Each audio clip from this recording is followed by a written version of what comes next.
So good evening mga boss. Bali nandito nga pala tayo sa Papa Jex, dito lang sa General Ordonez. Buena Mano unang pick up natin. Bali ang unang pumasok sa atin kasi sabay naka-open is Grab Express. Sabay kasi sila naka-open ng Move It ko kung anong unang pumasok. So ang amount niya is yung total collect 93 pesos.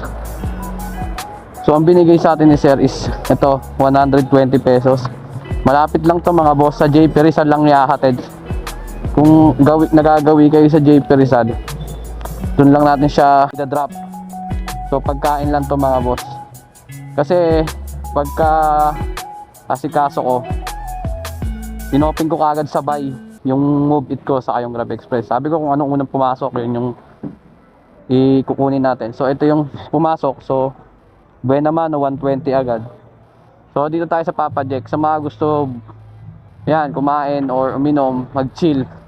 Il Fernando pala to, sorry. Mali, liligawin ko pa kayo mga boss. Il Fernando pala. So sa mga gustong mag-chill, Il Fernando. Ito lang yan, yung mga inuman dito. Bago dumating ng Santa Lucia. So mga boss, na-drop ko muna to. Thank you for watching. Please like and follow. Boss Neck, God bless.